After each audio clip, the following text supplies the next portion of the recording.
Hello guys, आज हम sentence का चैप्टर एक्सप्लेन करेंगे। तो ये UP board, CBSE board and ICSE board सभी के लिए यूटिलाइजेबल रहेगा, उपयोगी रहेगा। तो सही बच्चे ध्यान से देखेंगे। सीबीएसई बोर्ड के लिए भी बहुत इंपॉर्टेंट है सेंटेंस जो है कि जो हम कथन और वाक्य के आधार पर जो डिस्कशन करते हैं वो दो प्रकार के होते हैं। तो इसे हम आगे समझते हैं। A group of words, a group of words which makes a complete sense, which makes a complete sense is called a sentence। यानी एक ग्रुप समूह ऑफ वर्ड्स, शब्दों का एक ऐसा समूह जो मेक्स ए कंप्लीट सेंस यानी बनाता है एक पूर्ण अर्थ, इज कॉल्ड सेंटेंस यानी वाक्य कहलाता है। बच्चों को अक्सर देखा है कि सेंटेंस SENTENCE सेंटेंस मीन्स होता है वाक्य, इसमें सी आता है, और एक होता है TENSE टेंस मीन्स काल, इसमें ऐसी होता है। तो बच्चे क्या करते हैं, इसमें भी सी लगा देंगे या इसमें भी ऐसी लगा देंगे। तो सेंटेंस की स्पेलिंग और टेंस की स्पेलिंग इसे जरूर याद रखिएगा, इसमें मिस्टेक नहीं होनी चाहिए, ठीक है। तो मतलब इसको आप हिंदी में लिख सकते हैं सर, अर्थात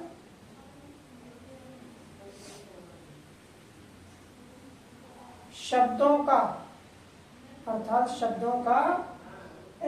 वह समूह या ऐसा समूह, वह समूह जो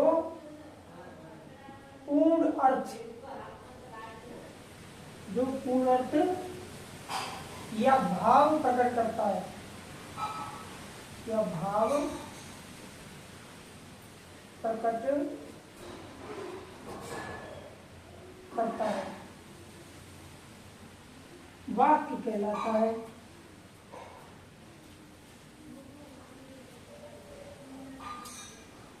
वाक्य कहलाता है। बहुत ही मजेदार वीडियो होने वाला है साथियों, बस आप अंत तक बने रहिए।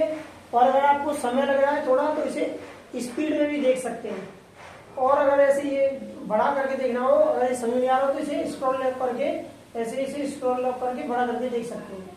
अर्थात शब्दों का वह समूह जो पूर्ण अर्थ या भाव प्रकट करता है, वाक्य कहलाता है।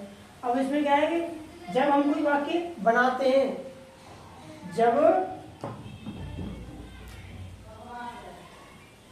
हम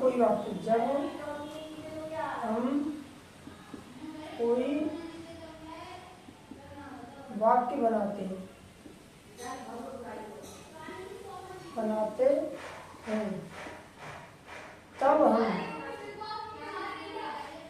तब हम क्या करते हैं, तब हम दो पॉइंटों पे बात करते हैं। नंबर फर्स्ट, किसी व्यक्ति और वस्तु या स्थान, किसी व्यक्ति, वस्तु या स्थान का नाम लेते हैं,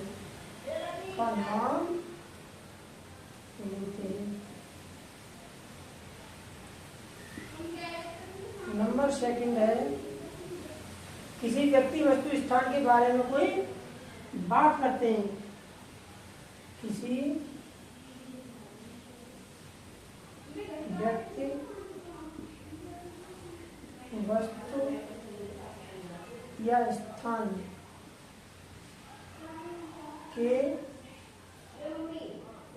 बारे में कोई बात करते हैं।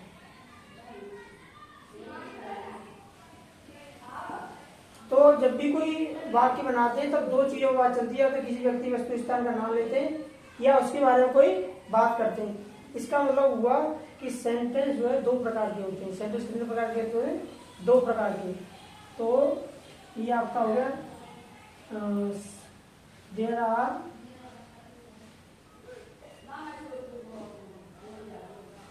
Types of sentences. आपको कुछ बच्चे ये भी कहेंगे सेंटेंस 5 प्रकार के भी होते हैं, असर्टिव, इंटरोगेटिव, इंपरेटिव, एक्सक्लेमेटरी और ऑपरेटिव। वो वह स्ट्रक्चर के आधार पर, ये सेंस के आधार पर, ये समझ लीजिए। कुल मिला के कहने का मतलब है कि हम किसी वाक्य को जब लिखते हैं तो उसमें 2 प्रकार की बातें आती हैं, तो उस आधार पर आप समझ सकते हैं कि सेंटेंस 2 प्रकार के होते हैं। तो 2 प्रकारों में क्या क्या आता है? फर्स्ट नंबर पे आता है सब्जेक्ट। फर्स्ट नंबर पे क्या आता है? सब्जेक्ट। सब्जेक्ट मतलब हो गया एक तरीके से कर्ता हो गया, और या फिर उसे कह सकते हैं आप उद्देश्य, यानी करने वाला, उद्देश्य।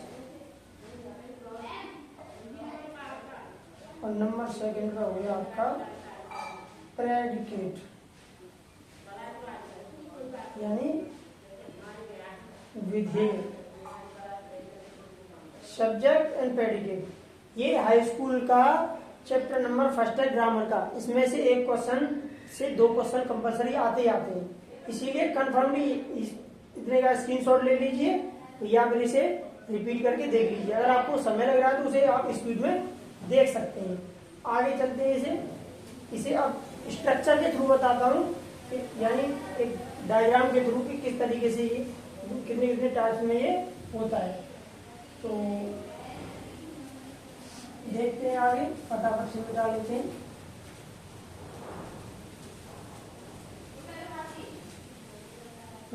अब देखो सेंटेंस।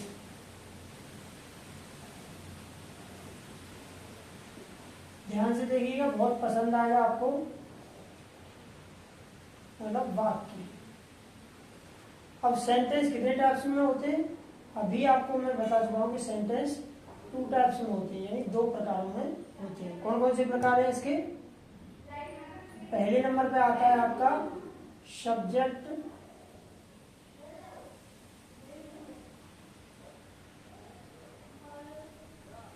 एसवीजेसी, subject and predicate. अब सब्जेक्ट का वही मैं लिखा चुका हूं पहले, यहां पर आ जाएगा उद्देश्य,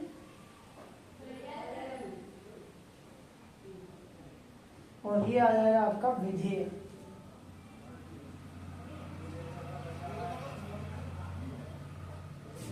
यानी sentence is 2 types, there are 2 types of sentences, subject, second predicate. Subject कितने टाइप्स में होते हैं? How many types of sentences? Subject में आप देखिए, इसमें आएगा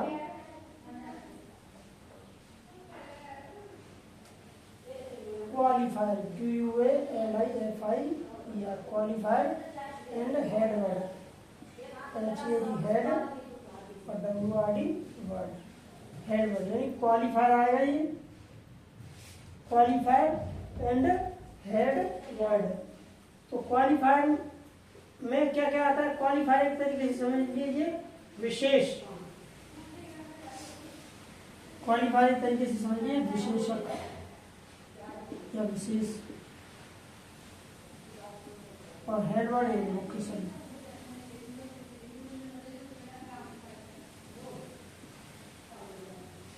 ठीक है। अब क्वालिफायर कितने टाइप्स में होते हैं? क्वालिफायर को आप देखेंगे, क्वालिफायर में आपका आएगा डिटरमिनर, DETER, MINER, डिटरमिनर, और इधर आया आपका एडजेक्टिव, ADJECTIV। अब डिटरमिनर में क्या क्या आता है? डिटरमिनर में देख लीजिए, डिटरमिनर में आएगा आपका AN, द, a few,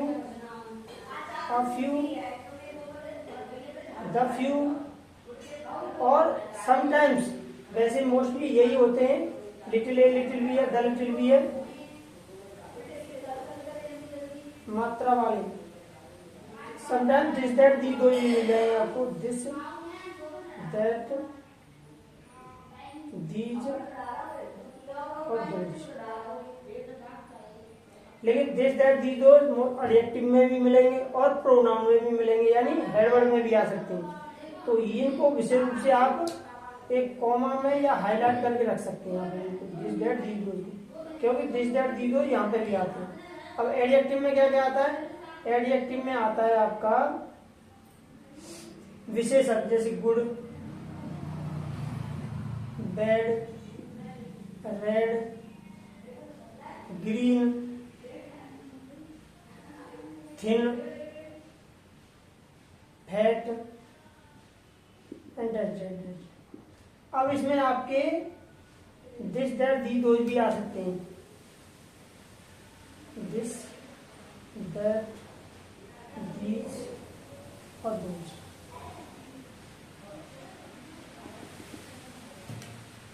यानी कहने का मतलब है कि this that the those adjective भी हैं और दिस दैट दी दोज जो है कि नाउन प्रोनाउन में भी आते, इसलिए हेडवर्ड का भी काम करते हैं।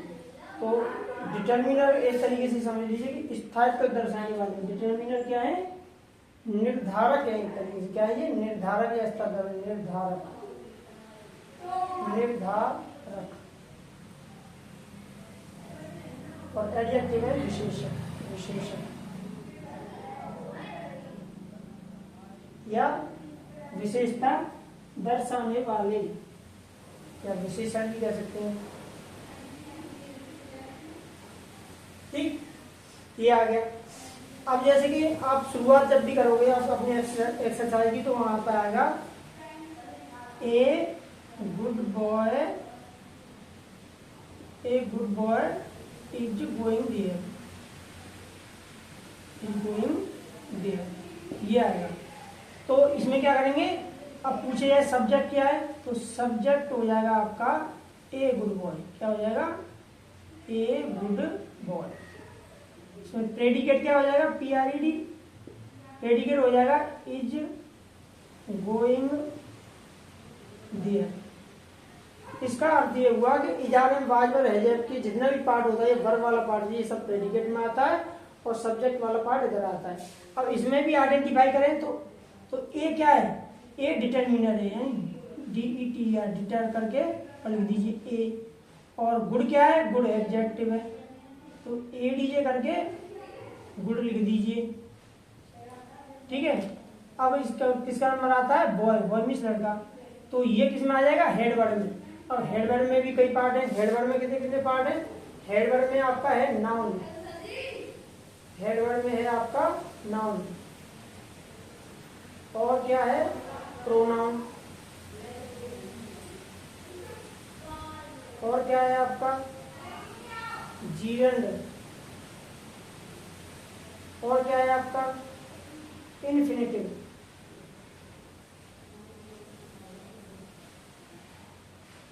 नाम, कोई भी नाम होगा वो राम, रहीम, सही, रीता, सीता, गीता, ये सब क्या होंगे?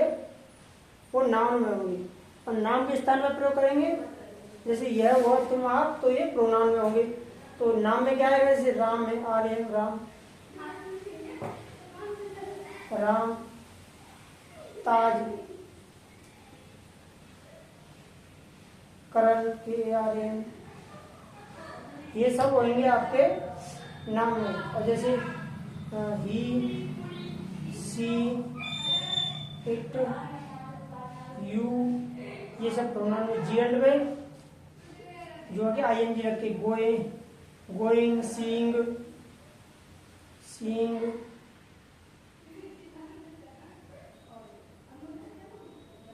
और इन्फिनिटिव में टू गो, टू सी, इस तरीके से आएंगे। तो अब यहाँ पे जैसे कि वर्ड आ रहा है आपका बॉय, तो बॉय क्या हो जाएगा? बॉय हो जाएगा जो है नाउन हो जाएगा। तो आप इसे लिखेंगे नाउन, जैसे नाउन करके लिखेंगे, नाउन करके लिखेंगे बॉय। और नाउन में भी फिर आता है, नाउन में भी 5 है, proper, common, collective, material, abstract. अब बॉय लिखा तो वो कॉमन नाम है, यानी जातिवाचक है। अब बॉय मतलब लड़के का नाम दे दो राम, तो हो जाएगा वो प्रॉपर नाउन। अगर बॉय था तो कॉमन नाउन। इसके नाउन पर भी एक मैं पूरा डिटेल वीडियो बनाऊंगा जिसमें आपको आइडेंटिफाई करना होगा किस प्रकार का कौन सा नाउन है। तो फिलहाल ये समझ लीजिए आपके बोर्ड एग्जाम के अकॉर्डिंग वो ये नहीं पूछेगा कॉमन नाउन और प्रॉपर नाउन, वो सिर्फ ये पूछेगा कि सब ये वाला जो अंडरलाइन वर्ड है वो क्या है, वो अभी मैं एग्जाम्पल दूंगा, उसमें और ज्यादा क्लियर हो जाएगा। फिलहाल ये समझ लीजिए कि नाउन मतलब नाम, राम, ताज, करण, रीता, सीता, गीता। प्रोनाउन मतलब नाम के स्थान पर यह, तुम, हम, आप।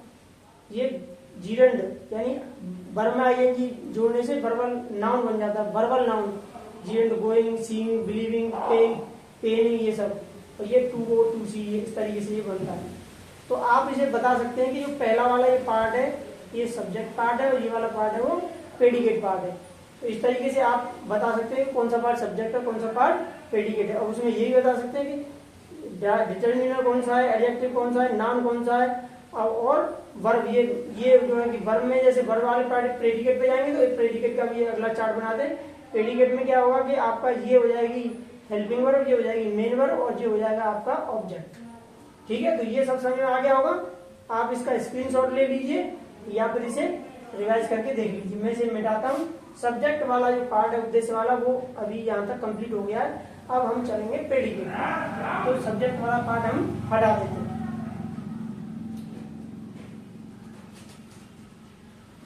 सब्जेक्ट वाला पार्ट कंप्लीट हो गया। अब हम आ गए हैं प्रेडिकेट पर। तो प्रेडिकेट को सही बच्चे ध्यान से देखेंगे। प्रेडिकेट, अब प्रेडिकेट में कितने टाइप्स में होता है? प्रेडिकेट होता है 3 टाइप्स में।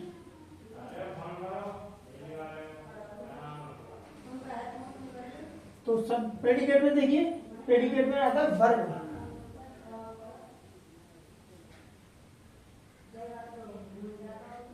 ऑब्जेक्ट और कॉम्प्लीमेंट।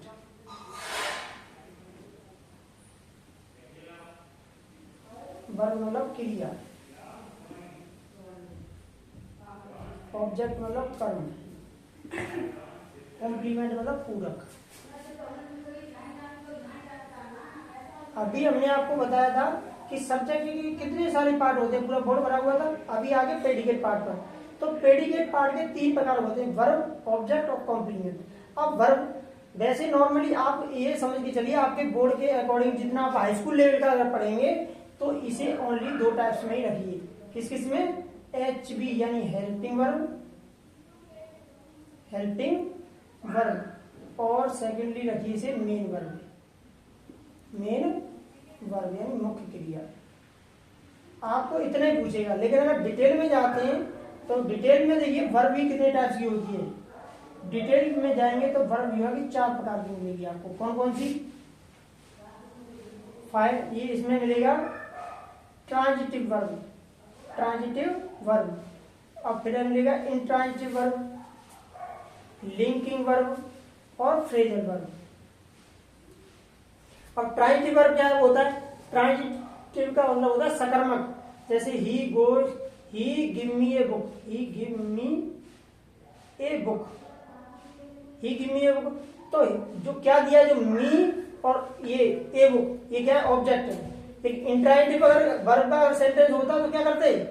ही गोज देयर, ये सकर्मक यानी कर्म दिया इसमें, और इसमें कर्म नहीं होगा। इंट्रांजिटिव मतलब अकर्मक, इसमें कर्म नहीं होगा। तो गोज जो है उसमें कर्म नहीं होता है। He goes there, he plays well, she plays well, they play well. ठीक है, तो ये हो गया अकर्मक यानी इसमें कर्म नहीं है। लिंकिंग क्या होते हैं? लिंकिंग आते हैं बी और डू, यानी इजारल और डू में एजर, डूडे जाते हैं। फ्रेजल वर्ब में क्या होता है? जैसे act on, act on, act upon, act up to, act for. तो ये एक्ट सारे एक्ट हैं, लेकिन बाद का बदल गया है। तो एक्ट ऑन का मतलब होता है प्रभाव डालना, प्रभाव डालना। किसका प्रभाव डालना? जैसे the medicine acted on the mind of the patient, the patients mind, यानी दवा ने मरीज के दिमाग पर प्रभाव डाला। एक्ट ऑन सुझाव पर कार्य करना, यानी कोई बता रहा है उसके सुझाव दूसरे के अनुसार कार्य करना। और एक्ट अप टू मतलब पूरा करना। You should act up to your promise, तुम्हें अपना वादा पूरा करना चाहिए। एक्ट फॉर किसी के स्थान पर कार्य करना, जैसे प्रिंसिपल नहीं है विद्यालय में तो क्या करेगा? वाइस प्रिंसिपल काम करेगा। प्रधानमंत्री ने तो क्या करेगा, प्रधानमंत्री काम करेगा। तो इस तरीके से मतलब ये पहले वाले जो वर्ड सेम होते बात की जो है कि प्रीपोजिशन टाइप में बदल जाते हैं, तो उसी की वजह से इसका अर्थ बदल जाता है, तो वो होते हैं फ्रेजल वर्ब। तो डिटेल में जाओगे तो इतना सारा करेगा, फिलहाल आप हाई स्कूल लेवल के अकॉर्डिंग इतना ही मान लीजिए कि ये मेन वर्ब और हेल्पिंग वर्ब में ही होते हैं।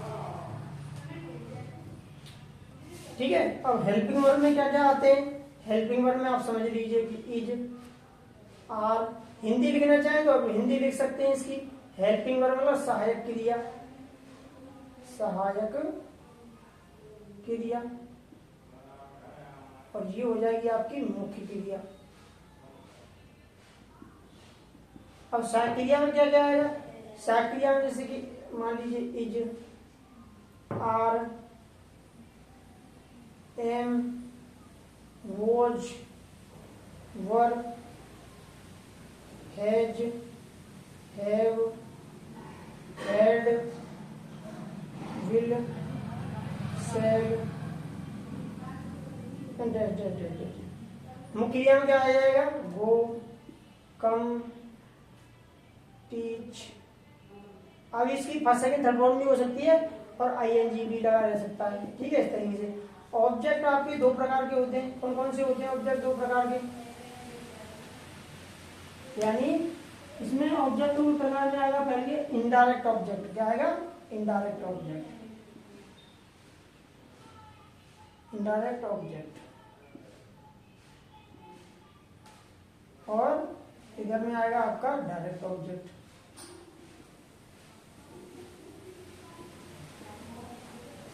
इनडायरेक्ट ऑब्जेक्ट और डायरेक्ट ऑब्जेक्ट। इनडायरेक्ट ऑब्जेक्ट मतलब व्यक्ति विशेष आएगा, पर्सन नंबर, व्यक्ति विशेष। और डायरेक्ट ऑब्जेक्ट में आएगा वस्तु विशेष।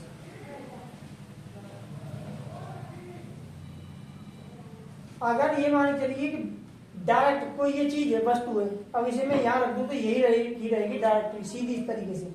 इनडायरेक्ट मतलब व्यक्ति को कहा जाए कि मतलब इसे कर लेना, तो वो सोचेगा इसे मैं क्यों करूं, इससे क्या होगा। किसी से कहा जाए इधर होके बन जाना, रास्ता खराब है उधर होके जाना, you should go through another way, दूसरे रास्ते से जाना, तो वो यही थॉट प्रोसेस रखेगा कि मतलब ये मना क्यों कर रहा है, मुझे इसी से देखना चाहिए। तो व्यक्ति क्या है? इनडायरेक्टली चलता है, यानी इनडायरेक्ट। तो इनडायरेक्टली चलता है वो व्यक्ति विशेष से। डायरेक्ट क्या, वस्तु को जैसे चला दो या जैसे रख दो वो वैसे ही रहेगी। तो इसमें जो आएंगे व्यक्ति विशेष में, जैसे कि जैसे राम, रहीम, रीता, सीता, गीता, जो भी है, मी, हिम, ये सब आएंगे। डायरेक्ट ऑब्जेक्ट में क्या आएंगे? डायरेक्ट ऑब्जेक्ट में वस्तु आएंगी, जैसे टेबल है आपकी, पेन है, फैन है, जितनी भी सारी वस्तुएं वो सब इसमें आएंगी। पूरक क्या होते हैं? पूरक जो सेंटेंस को पूर्ण करने का काम करते हैं। ये जो मोस्टली होते हैं वो जो है इजारे में बात करके प्रयोग में आते हैं, यानी नॉन एक्शनल सेंटेंस में आते हैं। अब देखो इसे देखते हैं थोड़ा सा, नॉन एक्शनल में कैसे आते हैं। जैसे कि he is a good boy, तो इज के इजारे के बाद कोई वर्ब वगैरह तो है नहीं, तो ये कॉम्प्लीमेंट्री से बोला जाएगा, यानी कॉम्प्लीमेंट पार्ट है। यानी ये हो गया आपका सब्जेक्ट, ये सारा हो गया प्रेडिकेट, इसमें इज हो गई वर्ब, और ए गुड बॉय हो गया आपका, ए गुड बॉय हो गया आपका कॉम्प्लीमेंट्री, यानी कॉम्प्लीमेंट्री पार्ट। ठीक है, इजारे वाज वर्ब जो विदाउट वर्ब वाले नॉन एक्शनल सेंटेंस है, तो इजारे वाज के बाद जो होगा वो कॉम्प्लीमेंट बोला जाएगा। और जैसे कि he is a good player, they are good player. Complementary का मतलब होता है पूरक, क्योंकि दे आर, वे हैं, क्या है? अच्छे खिलाड़ी। तो अच्छे खिलाड़ी हैं, इसका मतलब है कि अगर इसे हटा लिया जाए तो इसका अर्थ पूर्ण नहीं निकलेगा, तो ये पूर्णता करने के लिए कॉम्प्लीमेंट इसके साथ में रखते हैं, तभी सेंटेंस का सेंस कंप्लीट होता है। तो ये कंप्लीमेंट पार्ट है, कॉम्प्लीमेंट पार्ट, इसे कंप्लीमेंट्री बोल सकते हैं। और ये आपका हो जाएगा वर्ब, और वर्ब में भी आप इसे कहेंगे बी फॉर्म, यानी इसे बी फॉर्म कहेंगे, और ये हो जाएगा आपका सब्जेक्ट, और सब्जेक्ट में भी क्या है? ये प्रोनाउन है। इस तरीके से आपका पहला चैप्टर कंप्लीट होगा। अब इसकी एक्सरसाइज जो बनेगी आपको, मैंने पहले इनडायरेक्ट ऑब्जेक्ट लगाया तो इनडायरेक्ट ऑब्जेक्ट ही रखना है आपको, क्योंकि इनडायरेक्ट ऑब्जेक्ट का मतलब है व्यक्ति विशेष। जैसे कि he gave me a book, तो ये मी जो है कि इनडायरेक्ट ऑब्जेक्ट है और ये बुक डायरेक्ट ऑब्जेक्ट है। अगर आप इसे ऐसे करते हैं कि he gave a book to me, अगर इसे मी को पी चले जाते हैं तो टू या फॉर का प्रयोग करना पड़ेगा। अगर इसे मी को पी चले जाते हैं टू और फॉर का प्रयोग करना पड़ेगा। और टू और फॉर का प्रयोग कहाँ करना है, इसके लिए भी आपको एक डिटेल वीडियो के, तो मैं यही डिस्कस करने लगूंगा तो वीडियो काफी लंबा हो जाएगा। तो ये समझ लीजिए कि आप इनडायरेक्ट ऑब्जेक्ट को पहले रखिए, डायरेक्ट ऑब्जेक्ट को बाद में। अगर इसे चेंज करते हैं तो ये टू फॉर आपको कंफ्यूज करेगा, ठीक है ना। तो इसकी एक्सरसाइज जो है हम नेक्स्ट वीडियो में करेंगे। आप फिलहाल के लिए ये स्ट्रक्चर ड्रॉ कर सकते हैं, इसे समझ सकते हैं और इसे बार बार रिवाइज करके आप कॉपी में लिख सकते हैं। वैसे वीडियो का मतलब होता है अगर आपने इसे कॉपी पे राइट डाउन कर लिया, लिख लिया, तो वो आपके लिए बेस्ट यूटिलाइजेबल होगा, पूरी तरीके से उपयोगी होगा। लेकिन अगर आप इसी में देखेंगे तो शायद आपको दिक्कत आ सकती है, इसीलिए आप जरूर इसे कॉपी पे राइट डाउन कीजिए। Okay, thank you all of you guys.